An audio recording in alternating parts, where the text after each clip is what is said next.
Bonjour à tous et merci de me retrouver sur ma chaîne. Aujourd'hui je filme avec une caméra différente donc j'espère que le son sera bon et que l'image sera correcte. Je vois sur le retour caméra que j'ai un teint de cadavre mais vous inquiétez pas, tout va bien, c'est juste le changement de caméra. Aujourd'hui on se retrouve pour parler de la marque Zoeva qui est une marque allemande. Donc j'ai passé une commande il y a quelques temps chez eux parce que comme un peu tout le monde je pense que je connaissais uniquement les pinceaux et là j'ai vu qu'ils faisaient des produits de maquillage donc j'étais curieuse de tester. J'ai testé et je vous dis tout de suite ce que j'en ai pensé.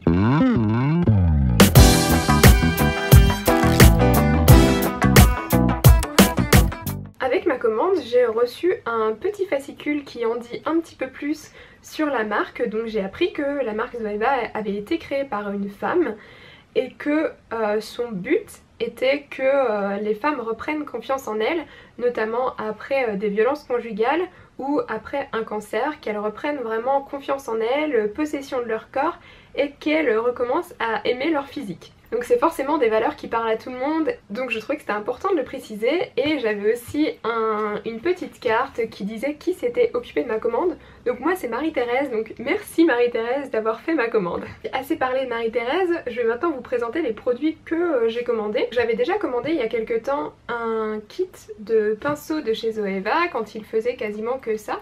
Donc je l'avais reçu dans une belle petite pochette Zoeva. Rose à l'intérieur et noir à l'extérieur qui est super pratique et le kit coûtait 90 € les 10 pinceaux donc je m'attendais vraiment pas à recevoir mes pinceaux dans une aussi belle pochette donc j'ai été agréablement surprise. Et ensuite donc mon kit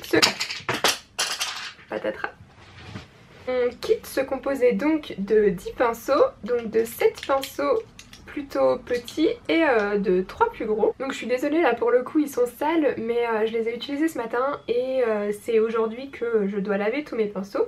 Donc ils seront propres ce soir donc je suis désolée pour la vidéo ils sont sales. Mais c'est les pinceaux que vous voyez régulièrement dans mes tutoriels maquillage et je vous ai aussi parlé de certains d'entre eux dans ma vidéo les indispensables en pinceau. Il y a notamment celui-ci, c'est le 231 que j'aime beaucoup et que je n'ai retrouvé dans aucune autre marque. C'est un pinceau qui est assez pointu et donc précis mais qui reste assez touffu pour venir estomper plus facilement. Donc c'est un pinceau que moi j'utilise pour faire le creux de la paupière puisque je trouve qu'il est très pratique pour ça. Il vient quand même avec précision appliquer la matière dans le creux tout en venant estomper progressivement. Il permet déjà de faire un effet naturel à l'application de la matière. Donc ça c'est vraiment un pinceau qui est devenu un indispensable pour moi. Je vous avais également parlé dans ma vidéo sur les pinceaux du 234 qui est un pinceau plat pour appliquer la matière mais qui permet de conserver un petit peu de matière à l'intérieur de ses poils puisqu'il est touffu. Et qui permet de venir travailler un petit peu sur la texture et sur la matière des fards à paupières. Celui-ci je l'aime beaucoup aussi, j'utilise pour venir appliquer mon cache-cerne. Vous avez également des pinceaux estompeurs, des pinceaux biseautés toujours utiles. Il n'y a que celui-ci qui est en cône dont j'ai pas vraiment trouvé la fonction. Eux ils disent que c'est pour venir définir le creux. Moi je trouve que celui dont je vous parlais au début est vraiment très bien pour ça. Donc celui-ci je l'utilise un petit peu moins mais en tout cas tous les autres sont devenus indispensables pour moi. Et donc il y avait 3 gros pinceaux. Donc un pinceau avec lequel j'applique mon blush ou ma poudre bronzante. C'est des pinceaux biseautés assez touffus qui sont toujours très utiles. Celui-ci je l'aime également beaucoup. Je l'utilise aussi pour venir appliquer blush ou poudre bronzante parce qu'il est assez touffu mais malgré tout assez précis. Donc pour venir faire le creux de joue il est assez intéressant. Et celui-ci en général je viens plutôt appliquer mon fond de teint avec. Mais je le trouve un petit peu trop touffu, les poils sont peut-être un petit peu trop serrés donc pour le fond de teint c'est pas forcément l'idéal. Ce que je vous disais c'est que c'était un kit qui m'avait coûté 90 € donc ce qui est un prix assez compétitif puisque si vous allez voir chez Sigma par exemple, pour un kit de 10 pinceaux ça va vous coûter à peu près 130 ou 150 $. Donc là c'est vrai que 90 € c'était quand même assez intéressant. Après il est vrai que je vois qu'à long terme ils sont un petit peu plus fragiles et un petit peu plus abîmés que des pinceaux comme ceux de chez Make Up For Ever par exemple. Ceux de chez Sigma s'abîment aussi un petit peu. Mais voilà, ceux de chez Zoeva, je trouve qu'effectivement, à force de les laver, il y a des petits poils qui viennent pas tomber, mais en tout cas sortir de la forme naturelle du pinceau. Donc voilà, je vois qu'ils sont un petit peu plus fragiles, en tout cas sur le long terme. Mais pour le rapport qualité-prix, Si vous cherchez un bon kit, vraiment un kit professionnel pour débuter le maquillage, franchement ils sont vraiment top. Ensuite je suis venue tester une base paupière, donc celle-ci est un petit peu irisée. Elle s'appelle Pearl, elle a un petit peu des reflets dorés. Ils en ont une mate également, mais vu que j'utilise très souvent celle de Urban Decay et que je l'adore, je voulais pas forcément prendre une autre base paupière mate, donc j'ai choisi une un peu plus satinée et franchement je suis pas déçue puisque je trouve qu'elle fait totalement son travail. Elle permet de prolonger la tenue du maquillage et aussi de venir apporter cette adhérence qui rend un petit peu la matière plus intéressante à travailler sur l'œil. Par contre au niveau du conditionnement, je trouve que le tube avec cette sortie là c'est pas forcément la meilleure idée parce qu'elle est un petit peu épaisse, donc on a un peu du mal à venir sortir la matière du tube. En revanche en termes de qualité, moi je l'ai trouvée vraiment très bien. Et ce qui est important aussi c'est qu'elle fonctionne avec les fards de la marque Zoeva. Je me suis beaucoup maquillée avec une palette dont je vous parlerai après. Mais elle fonctionne aussi avec des fards, notamment des Make Up Forever que j'ai utilisé avec cette base paupière et ça fonctionne tout aussi bien, ce qui n'est pas le cas dans toutes les marques. Donc voilà, c'est vraiment une bonne base paupière. Ensuite j'ai testé un eyeliner liquide. J'avais un petit peu peur puisque les eyeliners liquides, c'est ce que je vous disais dans ma vidéo de la semaine dernière sur les eyeliners, c'est un petit peu difficile d'en trouver un bien avec lequel on arrive à bien travailler et à être précise. Donc j'avais un petit peu peur en achetant celui-ci et finalement je l'ai adopté assez rapidement. Il a un embout qui est assez long et rigide, donc si vous aimez ce type d'embout, celui-ci sera pour vous. Et surtout ce que j'ai aimé avec cet eyeliner, c'est qu'il a une très bonne tenue. Pendant la journée il va pas du tout bouger, même si vous avez tendance à, comme moi, à des fois frotter un petit peu le coin de l'œil, il bouge pas. Et malgré tout il est facile à enlever le soir, donc c'est tout ce qu'on demande à un eyeliner. J'ai vraiment beaucoup aimé ce produit également. Il faut préciser aussi que cet eyeliner m'a coûté 8,50 €, ce qui est un prix assez bas pour un eyeliner puisque si vous prenez les premiers prix de chez Sephora en eyeliner liquide dans ce conditionnement là, je pense pas qu'il y en ait en dessous de 10 €, donc c'est quand même un prix assez intéressant pour un eyeliner. Ils en font aussi des feutres où j'en ai vu pas mal d'autres, donc allez jeter un œil. Il y aura forcément un eyeliner qui va vous convenir. Ensuite, une fois n'est pas coutume, j'ai testé un produit lèvres, donc c'est le rouge à lèvres que je porte aujourd'hui.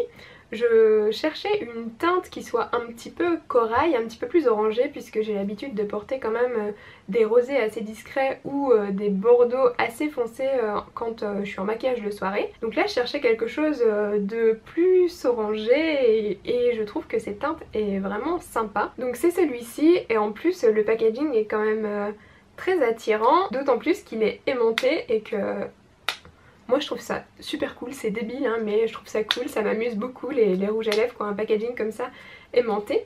Donc c'est ce rouge à lèvres là et une fois de plus j'ai absolument rien à dire sur ce produit, la tenue est bonne, l'application est bonne. Le prix est pas non plus très élevé, il doit coûter dans les 10 €. Donc c'est quand même un produit qui se défend bien sur le marché des rouges à lèvres. Il a une bonne tenue, il va pas venir trop dessécher les lèvres, ça reste un produit lèvres donc malgré tout ça dessèche mais pas plus qu'un autre rouge à lèvres crème. Après la tenue, je vous dis que la tenue est bonne en comparaison à un autre rouge à lèvres crémeux. C'est pas une encre à lèvres ou les rouges à lèvres liquides qu'on peut trouver en ce moment qui tiennent très bien. Ça reste un rouge à lèvres crémeux, vous aurez besoin d'en remettre dans la journée après avoir bu ou mangé. Mais voilà, pour un rouge à lèvres crémeux, j'ai trouvé que la tenue était vraiment bonne. Je vous le disais tout à l'heure, j'ai donc craqué pour une palette de fard à paupières. Donc c'est celle-ci. Je sais pas si ça vous fait le même effet, mais moi quand je l'ai vue, en vrai en tout cas, j'ai trouvé que les teintes ressemblaient beaucoup à la Sweet Peach de Too Faced. Je vais essayer de vous la mettre à côté pour vous montrer. Donc les teintes sont quand même assez similaires. Par contre, si vous avez vu ma vidéo sur Too Faced, vous savez que ce que je reprochais à la palette Sweet Peach, c'était de ne pas avoir de noir. C'est vrai que dans les maquillages, on aime toujours avoir une petite pointe de noir sur le coin externe.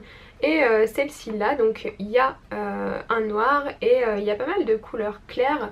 Plutôt des beiges un peu jaunes, des beiges plus rosés, il y a aussi un blanc nacré. Donc j'ai trouvé que c'était plus facile de travailler avec cette palette là. Je l'ai achetée parce que j'ai trouvé qu'il y avait des couleurs qui étaient assez difficiles à trouver d'habitude dans les palettes, à savoir ces marrons qui sont un peu chauds et en général on n'a pas un marron franc comme ça dans les palettes, et aussi ce gris qu'on trouve assez rarement dans les palettes. Donc voilà, j'ai trouvé que cette palette était intéressante et je ne suis pas déçue du tout. Elle m'a coûté 36 €, donc ce qui est quand même assez cher certes, mais en comparaison avec les autres palettes, quand on regarde qu'une Naked coûte plus de 50 € aujourd'hui, ce qui est quand même assez scandaleux puisque quand j'ai acheté moi ma Naked au début elle était à 40 €. Donc elle a quand même pris 10 € en assez peu de temps.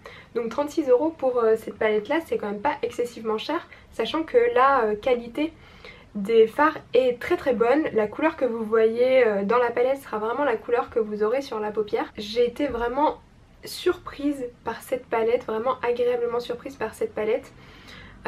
Si vous n'avez pas pu avoir la Sweet Peach, moi j'ai eu énormément de chance de pouvoir me la procurer. C'est des amis qui me l'ont offert à mon anniversaire. Elle a été épuisée très rapidement au moment où j'ai voulu l'acheter. Elle était même plus disponible sur le site de Sephora, alors que voilà, mes amis avaient réussi à l'attraper dans un Sephora. Donc voilà, j'ai eu beaucoup de chance. Mais si vous n'avez pas eu la chance d'attraper au vol la Sweet Peach de Too Faced, je vous conseille vraiment d'aller vers celle-ci qui est similaire et la qualité est vraiment très très bonne. Je pense que la seule chose qui est différente est que celle-ci ne sent pas la pêche. Et il y a un peu moins de fard dans celle-ci, mais la qualité est tout aussi bonne, donc je vous conseille vraiment de vous procurer cette palette là si vous vouliez à tout prix la Sweet Peach. La dernière chose que j'ai testée de la marque Zoeva, c'est un accessoire, et donc c'est un miroir de voyage qui se déplie et qui a un petit pied pour l'appuyer. Donc ça, quand je l'ai vu, je me suis dit que c'était pour moi, puisque à chaque fois que je pars en week-end chez des amis, j'emmène toujours un mini miroir et je le scotche sur leur fenêtre pour pouvoir me maquiller à la lumière du jour, puisqu'ils ont tous des salles de bain évidemment avec des lumières jaunes. Donc je les saoule pour pouvoir me maquiller à la lumière naturelle, à me faire des petites installations, à scotcher mes miroirs ou à empiler mon miroir dans l'endroit de l'appartement qui est la lumière naturelle la plus adaptée. Donc avec ce miroir, je pense que ça va vraiment me faciliter la tâche. Il est assez grand pour un miroir de voyage, alors qu'en termes de taille il est plus petit que la palette que je vous montrais tout à l'heure. Donc il va être vraiment super pratique pour mes week-ends. Voilà, je crois que j'ai fait le tour avec vous de la marque Zoeva. Si vous avez aimé cette vidéo, merci de me mettre un pouce bleu ou de vous abonner à ma chaîne. Je suis toujours ravie d'avoir des retours de votre part. Je vous remercie d'avoir regardé cette vidéo et je vous dis à très bientôt, bye!